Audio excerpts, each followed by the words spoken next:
My daughter-in-law laughed, drink in hand, and said I looked like her maid, in my own backyard. I was wearing the same blouse from the night my husband proposed, and my son just stood there, pretending he didn't hear. So I smiled, walked out quietly, and 2 weeks later, I sold the house they lived in and did something they'll never forget. Before we begin, make sure to like and subscribe, and please tell me and others, what's one life lesson everyone should hear before it's too late? Share it in the comments below. Thanks. I had no intention of attending that weekend party. Not after the way Vanessa had been acting for the past few months. Snide little remarks, eye rolls when I walked into the room, whispering things to Daniel like I was too old to keep up. But Daniel insisted. "It's just a few friends, Mom. Nothing fancy," he said over the phone, his voice tight like it always is when he's trying not to admit something. So I went.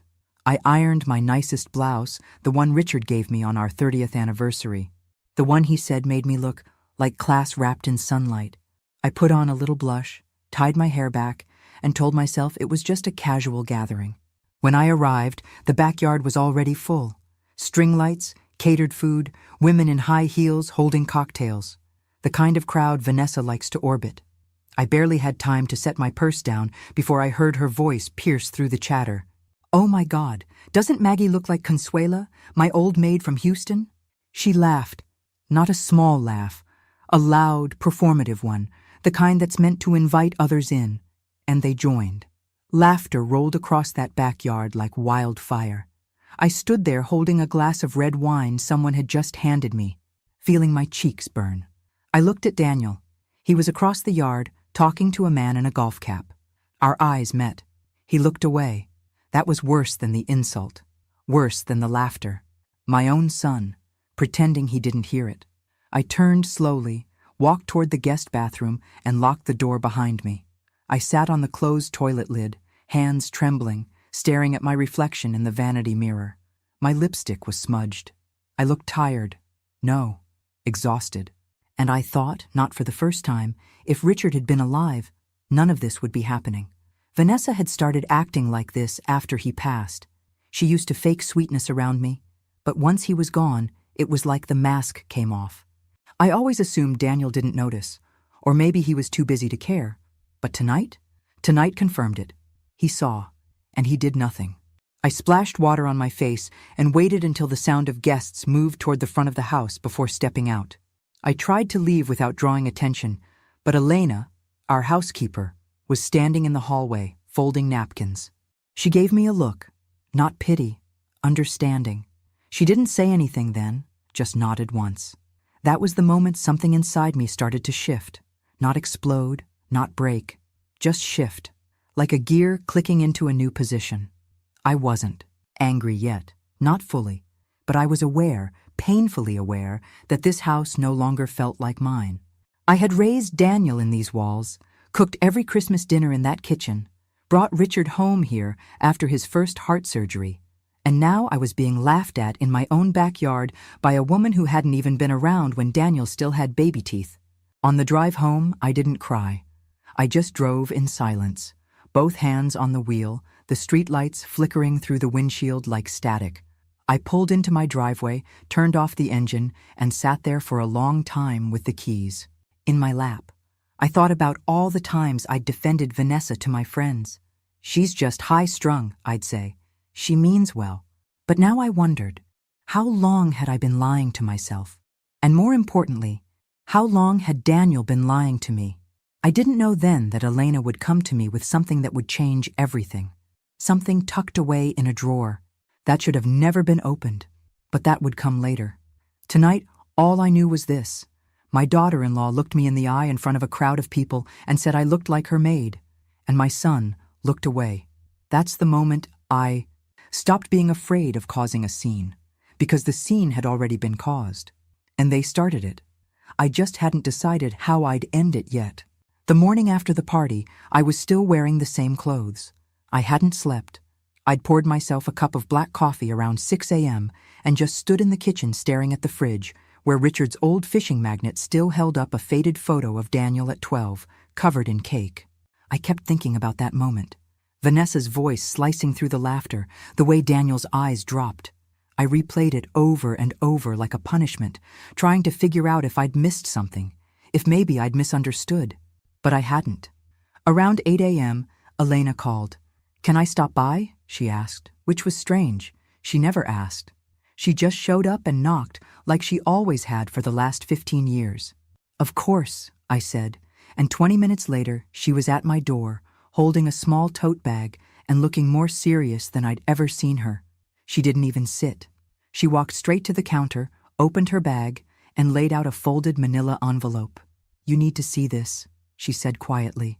Inside was a stack of printed documents, bank letters, some kind of loan paperwork, and one thing that made my stomach drop to the floor. A second mortgage agreement. My name was on it. My signature. Only it wasn't mine. "I found it tucked in the bottom drawer of Daniel's office desk last night," she said. "He left it open when they went out back. I don't know why I looked. I just felt something was off." I ran my fingers over the signature. It was close, but not mine. Whoever forged it had practiced. My mouth went dry.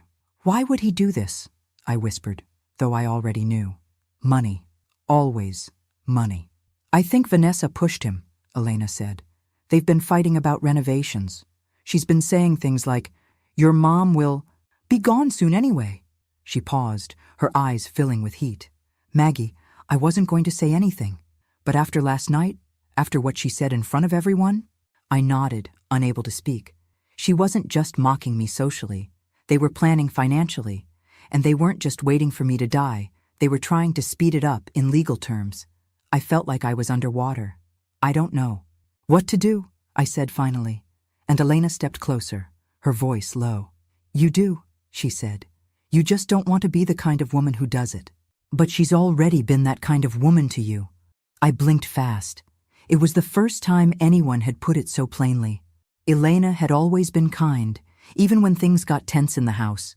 She never took sides. But now she looked ready to light the whole place on fire for me. I picked up the documents and stared at them like they were written in another language. "Do you think Richard knew?" I asked. "He always said Daniel was smart but soft." Elena hesitated. "There's more," she said, reaching into her bag again. This time she pulled out a worn envelope with my husband's handwriting on the front. My name in cursive. "I found this behind one of the books in the den. I think it was meant for you." My hands shook as I opened it. Inside was a single sheet of lined paper written with Richard's neat looping penmanship. It wasn't a letter. It was a warning. A journal entry. "I worry Vanessa's ambition is getting into Daniel's bones," he wrote. "She's not cruel. She's careful. And I think he's letting her turn him into something he's not. Maggie, if anything happens to me, promise me you'll watch her closely. Don't let charm make you blind." I clutched it like a lifeline. He had seen it. Long before I ever dared admit it, he had seen what she was. And now I was looking at proof. Legal proof. Emotional proof. I wasn't crazy. I wasn't paranoid. They had made me feel like a burden in my own house while smiling through it. But not anymore. "You're right," I said to Elena, voice steadier now. "I do know what to do, and I'm going to do it." I spent that entire afternoon pacing my living room with the envelope clutched in one hand and my coffee gone cold in the other. I couldn't get Richard's words out of my head. Don't let charm make you blind. He always had a way of seeing straight through people. He had warned me without saying it to my face, which felt cruel at first. Like he didn't trust me enough to just tell me the truth. But I knew my husband. He wasn't hiding it to protect himself. He was protecting me. I'd always hated confrontation, and he knew it. He must have thought if he put it on paper, I'd read it when I was ready. Well, I was ready now. I needed to know exactly what I was dealing with. So I walked straight to the hall closet, pulled out the metal lockbox where we kept our will, house deed, old insurance papers, everything that mattered. I hadn't touched it since his funeral. The key was still on the same ring with my church fob. Inside, everything smelled faintly of old paper and dust. I went straight for the folder labeled Trust and Will and flipped through. There it was, in black and white. Richard had left everything to me. Full ownership of the house, control of all accounts. Not a single clause left anything to Daniel or Vanessa while I was alive. I sat down, spread the pages across the coffee table, and just stared. For years I had believed that maybe Daniel had been helping me, managing things, advising me, making decisions because he cared. But now I saw it clearly. He hadn't been managing anything. He'd been inching his way into power, one quiet signature at a time. And that forged mortgage? It wasn't just desperate. It was premeditated. My chest tightened as I reached for the last envelope in the box. I had forgotten all about it until now. A small brown package Richard had marked. Private. I opened it slowly, expecting more legal papers, but instead found a small, leather-bound journal. His journal. The one he used to scribble in at night when he couldn't sleep, always claiming it helped him sort his brain. I flipped to the final entries, hands trembling. The first few pages were his usual ramblings, stock market updates, bits about his back pain, frustration about Daniel's decision to quit his old job and go into consulting with Vanessa's brother. But then came something that made my stomach churn. Vanessa wants Daniel to accelerate the future, he wrote. She doesn't say it directly, but I know what she means. They want control. They're waiting for me to die and for Maggie to fold. I wish I'd handled the trust differently. I thought giving everything to Maggie would protect her, but now I worry it made her a target. I closed the journal and gripped it to my chest like a shield. It wasn't paranoia. It wasn't overthinking. It was happening. They were coming for what I built, for the home where I raised my child, for the money Richard spent 4 decades earning, for my peace. I got up and opened my laptop. I typed in the name of the attorney Richard used for the will, Stanley DeMarco. I hadn't spoken to him in years, but his number was still listed. I picked up the phone, dialed, and when his assistant answered, I said calmly, "Tell Mr. DeMarco. This is Margaret Whitmore. I need to schedule a private consultation immediately. No family present." She hesitated for a moment before confirming. "Tomorrow? 10 a.m.? I agreed. As I hung up, I felt something I hadn't felt in months. Clarity. Not rage, not grief. Clarity. For the first time since Richard passed, I felt him beside me, not just in memory but in action. In the words he wrote, in the files he left, in the decisions he tried to prepare me for. He knew what Vanessa was, and he knew that Daniel, as much as I loved him, was too weak to stop her. But I could. I would. I wouldn't yell or scream or even argue. I would use facts, paper, the law, the same quiet tools they tried to use against me. I had more power than they thought, and they were about to learn exactly how much. I didn't sleep that night either, but this time it wasn't from confusion or sadness. It was from planning. I laid out every document on the dining table like chess pieces: Richard's will, the house deed, the forged mortgage copy, his journal, and even the envelope Elena had found. I rehearsed what I would say to Daniel, not because I thought I could change his mind, but because I wanted to see his face when the truth came out. The next morning I dressed with purpose: slacks, flats, and the dark navy blouse Richard always said made me look like I ran the school board. I wanted to look like someone in control. I arrived at their house just after noon, unannounced. Vanessa opened the door in yoga pants and full makeup, clearly annoyed. "Oh," she said, forcing a smile. "You should have called first, Maggie." "Daniel's—" I cut her off. "I need to speak with both of you, now." The tone in my voice must have startled her, because for once, she didn't have a snarky comeback. She called for Daniel, and they both sat across from me at the kitchen, island like 2 teenagers about to be scolded. I pulled the documents from my bag and laid them down one by one. "This," I said, tapping the forged mortgage form, "has my signature on it, except I didn't sign it." Daniel's face paled. Vanessa crossed her arms. "You're mistaken," she said too quickly. I looked at Daniel. "Tell me I signed." "This, Daniel. Look me in the eyes and tell me it's mine." He opened his mouth, but no words came out. "How did you get that?" he finally asked, voice low. "Does it matter?" I said. "You committed fraud. You used my name to take out debt on a home that doesn't even belong to you." I slid the deed forward. "I own this house, legally, fully. Your father made sure of that." Vanessa scoffed. "We've lived here for years. You think you're just going to toss us out over some paperwork?" Her arrogance was unbelievable. "It's not some paperwork," I said, calmer than I felt. It's proof, and I'm giving you one chance to come clean. Tell me what else you've done. Tell me the truth, and I might consider not pressing charges. Daniel looked like he wanted to disappear. His shoulders slumped, eyes darting around like he was searching for a trapdoor. It was just to cover the remodel, he muttered. We were going to pay it back. I laughed, short and sharp. You forged your mother's name. That's not a loan, that's theft. Vanessa leaned in. You're being dramatic. It's not like we tried to kill you. You're still alive, aren't you? That did it. I stood. You're right. I'm alive. And I plan to stay that way. Which is why, as of today, I'm removing Daniel as financial power of attorney. I already filed with the lawyer this morning.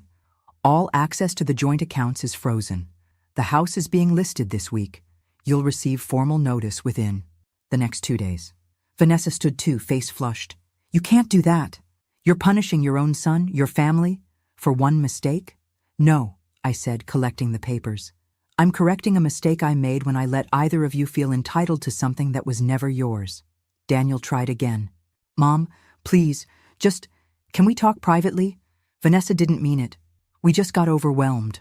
I looked at him, really looked at him, and saw not the boy I raised, but a man who let his wife treat his mother like garbage while he stayed silent. I thought of all the times I brought him soup when he was sick, all the nights I sat through his piano recitals, cheering the loudest. And now here he was, begging for privacy after conspiring to steal from me. I'm done talking privately, I said. If there's one thing I've learned, it's that secrets are how people like you two operate. I'm done being quiet. I'm done being polite. You have 30 days. After that, you're out. I walked to the door, and Vanessa hissed behind. Me? You think you're some kind of hero? You're just a bitter old woman. I turned once, hand on the knob. Better bitter than blind.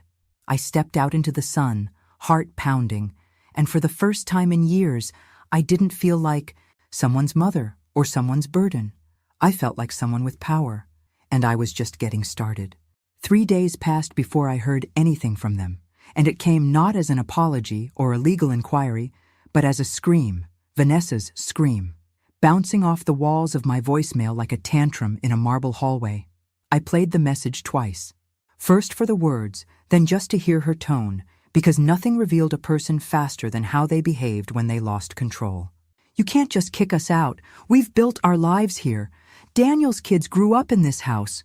You're destroying your own family for what? Pride? You're disgusting, she shrieked. I didn't call back. I saved the recording and emailed it to my attorney instead. That same afternoon, I arrived at the house with a real estate agent, a woman named Marcy, who looked like she didn't take nonsense from anyone and smelled like citrus and ink. As we walked through the rooms, my rooms, I noticed Vanessa had left clothes on the floor in the guest room, shoes scattered in the hallway, a wine glass on the staircase landing, all staged, no doubt, to make the place look unlivable. I ignored it. Marcy took notes, complimented the crown molding Richard. Had installed in '92, and we discussed the listing price. Vanessa watched us from the top of the stairs like a gargoyle. Her arms were crossed, lips pressed so tightly they looked like one straight line. You're pathetic, she muttered loud enough for me to hear. I didn't even blink. I signed. The paperwork with Marcy right there in the kitchen and scheduled a professional cleaning team for the weekend. That's when Vanessa lost it. She came downstairs, stomping like a teenager, grabbed the wine glass off the staircase, and threw it at the wall near the fridge. It didn't shatter. It bounced off and rolled under the table like a scene from a cheap soap opera. This is our house now. You're not the queen here anymore, she shouted. Daniel appeared behind her, looking like he hadn't shaved in 2 days. Mom, can we just talk? He said weakly, again with the pleading voice that used to work on me when he was 10. I shook my head. You forged my name. You tried to steal my home. There's nothing left to talk about. Vanessa stormed past me into the living room and yanked open drawers like she was looking for something to hurl. I swear to God, I'll tell everyone you're senile. You've lost it. You don't even remember things right anymore. I pulled a paper from my bag and held it up. My new medical evaluation from a private physician, conducted 2 days earlier at Stanley DeMarco's request. Certified mentally competent, I said. Signed and sealed. I had a feeling you'd try. That next. She went silent for a moment, just a second of shocked stillness. Then she lunged forward, finger pointing, face twisted. This is elder abuse, she screamed. You're abusing us. I almost laughed. You mean by holding you accountable? I turned to Daniel. Your father trusted you. He trusted me. And look what you've done with that trust. He opened his mouth but said nothing. The silence that followed wasn't awkward. It was damning. It was the sound of a child realizing he'd finally pushed his mother too far. I walked to the front door and opened it. The listing goes live in 48 hours. A formal notice. Of eviction will be served Monday. I suggest you start packing. Vanessa muttered something as I walked out. Something about calling her brother, about lawyers, about public humiliation, but I didn't stop to listen. I got in my car, drove around the block, and parked behind the old Walgreens, where Richard and I used to sneak sodas after church. I just sat there, windows cracked, listening to the wind.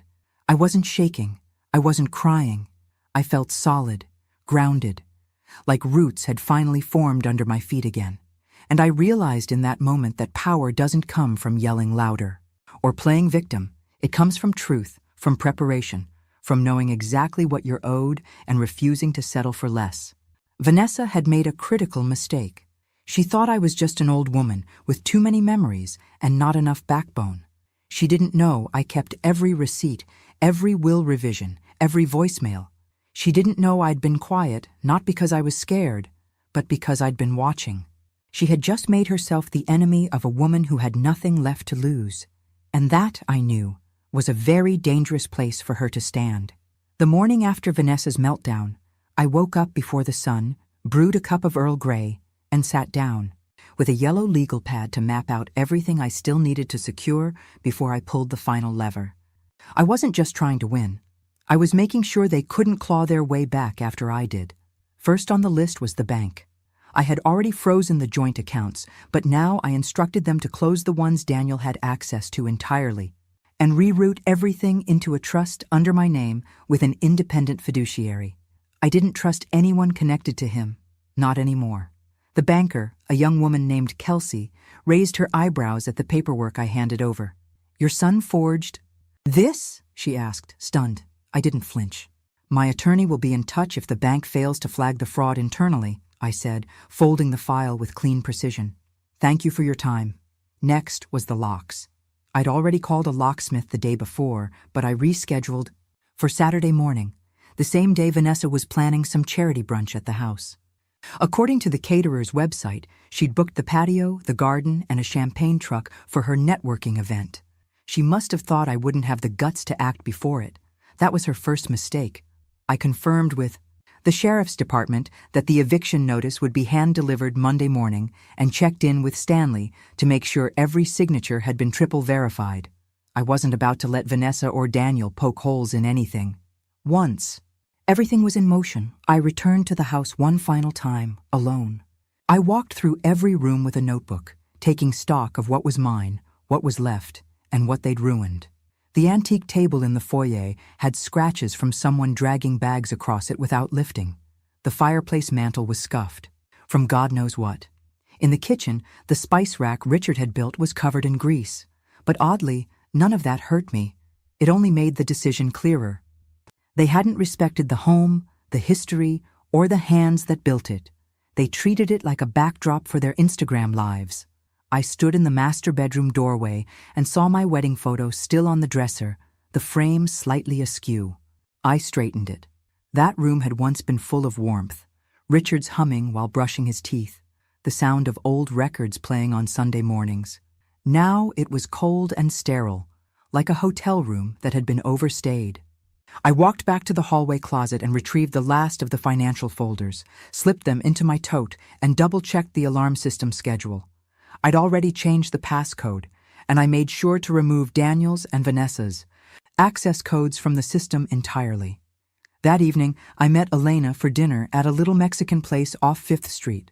She showed up wearing lipstick and a denim jacket I hadn't seen her in before. You look like you just fired half the world, she joked as we sat down. I might have, I said, smirking. I told her everything, about the lawyer, the bank, the locksmith, the brunch party. She laughed when I told her the locks were being changed during the actual event. "You're cold," she said, raising a margarita to her lips. "No," I said. "I'm finally warm." She leaned in. "You want me there Saturday?" I paused. "I won't stop you." She smiled. "I'll bring my camera." That night, back home, I drafted one last document, an open letter to Daniel. Not to Vanessa, not to fight or argue, just to explain, in writing, why I was doing what I was doing. I told him how I'd sat through years of tiny humiliations, let his wife chip away at me, hoping he'd notice. I told him that when I heard my own son had forged my name, it broke something permanent. I reminded him of the home we built, the meals we shared, the years I put my heart into raising him. And I ended it simply. "I don't need your permission to protect myself, and you no longer have mine to use my silence as a weapon." I signed it and sealed it. No return address, no PS, no begging for understanding. When I went to sleep that night, I slept harder than I had in months, because, for the first time, I knew exactly what was going to happen next, and this time, it would be on my terms. Saturday arrived like a final drumbeat, steady and inevitable, and I was already dressed and out the door by 9 a.m. with a clean blazer, 2 copies of the sale agreement in my bag, and a fresh coat of lipstick that I hadn't worn since Richard's funeral. I arrived at the house before the champagne truck did, and as promised, the locksmith was waiting at the curb, tools in hand, eyes glinting with curiosity. I didn't need to explain much. "Everything that matters is already gone," I told him, gesturing toward the front door, and he nodded, professional and silent, while he began the process of removing Daniel and Vanessa from my home, one bolt at a time. Guests had already started to arrive by the time we were finishing, early birds with mimosa energy and charity smiles, none of them knowing that the hostess they came to flatter wouldn't even be able to let them in. I waited in my car until the crowd thickened, watching Vanessa buzz from person to person in her rented floral dress, waving toward photographers like she was about to announce a political campaign. Her eyes caught mine briefly across the lawn, and I smiled. She didn't. She didn't know yet, but I was going to make sure she did, publicly. I stepped out of my car right as the champagne truck driver approached the locked front door, confused and calling for her. Vanessa rushed over, heels stabbing at the lawn, her voice tight and shrill as she realized the key no longer worked. "It's jammed, I swear it's jammed," she said to no one in particular, trying to keep her voice calm as murmurs began to rise. That's when I stepped forward, slowly, like a school principal walking into a noisy classroom. All eyes turned. "It's not jammed," I said, loud enough to cut through the music and conversation. "It's been changed." Vanessa's face froze. "What the hell are you doing here?" she hissed, storming over to me, trying to block my view of the growing audience. "Hosting the final farewell," I said, and from my bag, I pulled out a thick manila envelope. "As of yesterday, this property has been sold. New owners take possession next month. I'd advise everyone here to grab a drink fast. It might be your last one served on this patio." There was a ripple in the crowd. Confusion, laughter, awkward silence. Daniel emerged from the side yard, his face red and exhausted. "Mom." "Stop," he said quietly. "You don't have to do this here." I turned to him, calm and clear. "Actually, I do.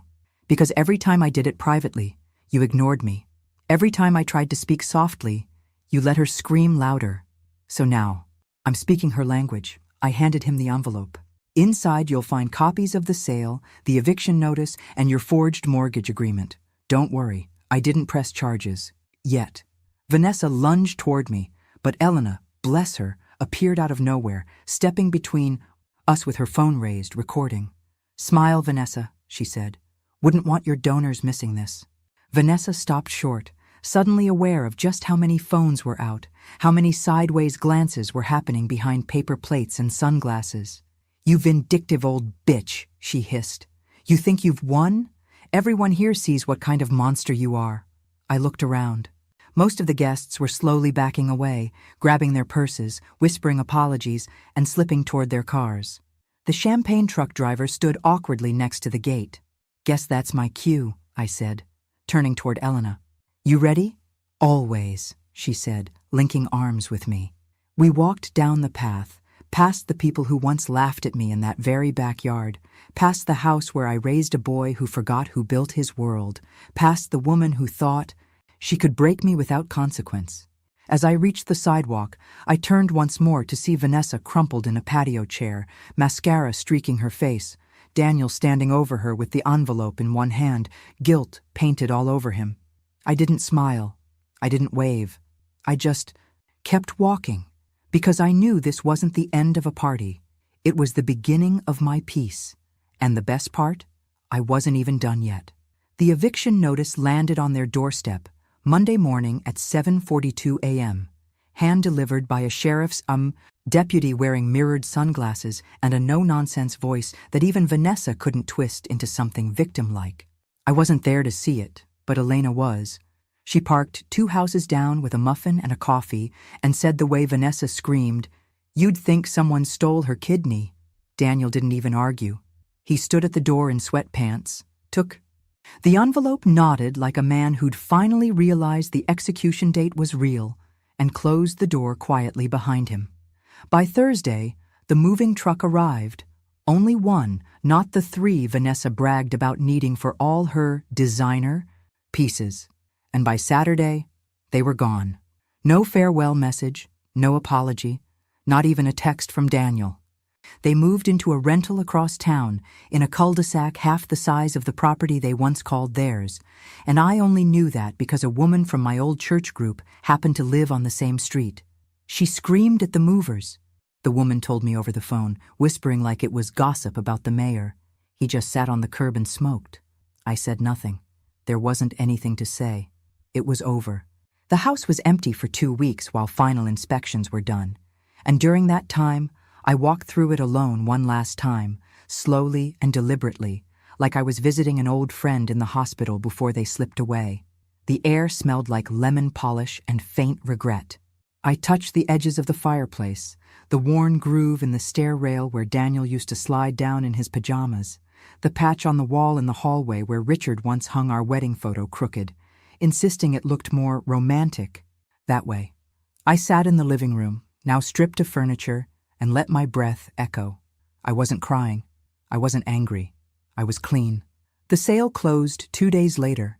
A young black couple with a newborn and a rescue dog, Marcus and Shelby. Foster. He was an electrician. She worked from home in graphic design. They'd written me a letter with their offer, not because they had to, but because they wanted to. "We've dreamed of a house like this," Shelby had written. Not just the space, but the feeling. That sentence alone made me choose them. They didn't want the house for status or show, just for life, for living. I met them at the signing, shook their hands, and left the keys in a small glass bowl by the door. "You'll love the kitchen in the spring," I told Shelby. "It gets morning light, all the way to the sink." She smiled and squeezed my hand like we were passing a torch. That night, I drove back to my new place, a small condo near the library, walking distance to the bakery and the community garden. It didn't have a fireplace or a guest wing or crown molding from the 80s, but it had quiet. It had freedom, and it was mine. I unpacked slowly, lit a candle Richard once bought me from a Christmas market, and opened a bottle of wine I'd been saving. For what, I didn't know. Maybe this, maybe now. Elena came by around 8 with takeout and a bottle of soda, and we sat on my new balcony watching the city hum below. "You did it," she said simply. "You didn't just win. You freed yourself." I nodded, staring at the sky. "I didn't know how heavy it was until I let it go," I said. "I kept trying to carry that house, that family, like it was still what it used to be. But it's not, and I'm not." She raised her cup. "To never letting anyone treat us like the help again." I laughed, then froze, remembering that first moment at the party, the insult that started it all. The way Vanessa's words stung and lingered. "You look like my maid," she'd said. Funny thing was, the woman she tried to compare me to, Elena, turned out to be more family than either of them ever were. And in the end, it wasn't the title that defined me. It was the truth. And I had it all now, documented, notarized, signed, sealed, and delivered. 2 weeks after the Fosters moved in, I found myself doing something I hadn't done in over a decade. I rearranged my bookshelves. Not out of necessity, but because I finally had the energy to care about the order of things again. I was halfway through alphabetizing the fiction section when Elena showed up at my door with a wide grin, a bottle of mid-shelf red wine, and a manila folder tucked under her arm. "Got something to show you," she said, stepping in like she owned the place. And honestly, at that point, she kind of did. She placed the wine on the table, opened the folder, and slid a glossy document across the counter toward me. A small business license under her name, titled Elena's Home Harmony, Cleaning, and Organization Services. I blinked, then laughed. "You went legit?" I asked, and she grinned even wider. "Not just legit. I've got 5 regular clients already, 1 part-time girl I'm training, and 2 referrals waiting in my inbox. Turns out people are happy to pay for what I've been doing for scraps for years." I touched the document, felt the weight of it. "You used to say you'd never work for yourself," I said. "You said you didn't know how." She nodded, serious now. "I didn't. Until I watched you burn your whole life down and start over with a straight back. You reminded me I'm not just someone in the background, I'm the reason some of those places run." I poured 2 glasses of wine and handed her one. "You're the reason I didn't fall apart," I said. "You pulled me out of the fog when I didn't even know I was in one." She sipped, then leaned in slightly. "You know, Vanessa tried to call me, twice. Left a voicemail acting like nothing happened. Said she wanted to make peace and maybe talk about future opportunities." My eyebrows shot up. "You're kidding." Elena shook her head. She must have thought I'd feel bad, that I'd be desperate. She didn't understand that once someone learns their worth, they don't go backward for a seat at a rotted table. I laughed harder than I had in months, full belly and everything. Elena raised her glass again. "To self-employment," she said. "To boundaries," I added. "To dignity," she said. "To silence broken," I replied. We clinked, and it wasn't just 2 women toasting over wine. It was a ceremony, an exorcism, a release. Later that night, after she left and the dishes were washed, I sat on my balcony and thought about how strange it was that the person who ended up by my side wasn't blood, wasn't someone I raised, but someone I once paid to mop my floors. And yet, she was the only one who'd truly seen me, who didn't ask me to shrink or disappear or be grateful just for being tolerated. Elena had built a new business, yes, but more than that, she had built herself a new spine. And watching her made me want more too. Not revenge, not chaos, just a life that felt mine. I pulled out my notebook, the one I used to keep grocery lists, and began a new page. At the top I wrote, "Next." Underneath, I listed 3 things. Join the local book club, visit the art museum downtown I always said I'd see, and finally sign up for those watercolor classes Richard once teased me about. He used to say I'd be dangerous if I ever stopped, putting everyone else first. And now, maybe I was. Not in a cruel way, but in a firm, quiet, deliberate way. Elena was right. Once you see your own value, there's no going back. And I wasn't going to. I wrote the letter on a Thursday afternoon, with the windows open and the sound of someone's wind chimes clinking softly outside like a slow exhale. It wasn't to Daniel, and certainly not to Vanessa. I'd already said everything I needed to say to them with silence and signatures. No, this letter was for my grandchildren, Lila and Thomas, 2 sweet, sharp-eyed kids who didn't ask to be born into anyone's mess, who had hugged me the last time I saw them without hesitation or judgment. I'd waited to write it until the noise had settled, until my own thoughts had stopped spinning, because I didn't want it to come from anger. I wanted it to come from truth. I told them about the house, how it wasn't just walls and rooms, but memories, chipped tile where their dad once threw a basketball indoors and broke the lamp, the drawer that stuck in the kitchen because I kept extra batteries in it like some sort of superstition, the garden where their grandfather once grew the world's most stubborn tomatoes. I told them it was okay to feel confused or hurt or even mad at me. I told them the story their parents might spin about the house being stolen wouldn't be true, but I didn't ask them to pick sides. I asked them only to remember that love doesn't disappear just because people fail at showing it. I tucked in 2 pictures, One of me and Richard on the porch in '89, and one from Lila's last birthday party, the one where she wore a paper crown and made me pinky promise I'd never forget to bring her extra sprinkles next time. I told them they could come visit me whenever they wanted. No pressure, no loyalty test. Just an open door, cookies in the jar, and a woman who still knew how to play Go Fish. When I sealed the envelope, I didn't feel triumphant. I felt tender, peaceful, like I'd finally closed a chapter without slamming it shut. That weekend, I donated the last of Richard's books to the local library and took myself to a community watercolor class.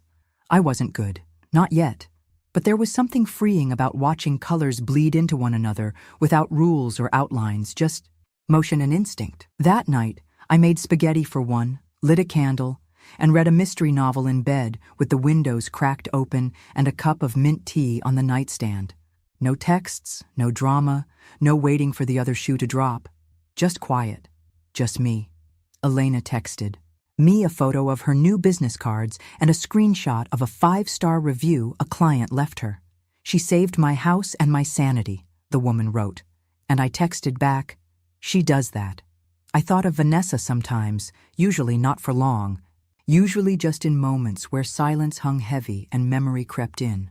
I didn't hate her. I pitied her, because a woman like that, who builds her whole life on control and appearances, never really feels safe, even when she wins. And Daniel? I wished him peace. I hoped he'd grow a spine someday, maybe even figure out what it means to be a son. Again, but that wasn't my job anymore. My job was done. I'd protected what mattered. I'd reclaimed what was mine.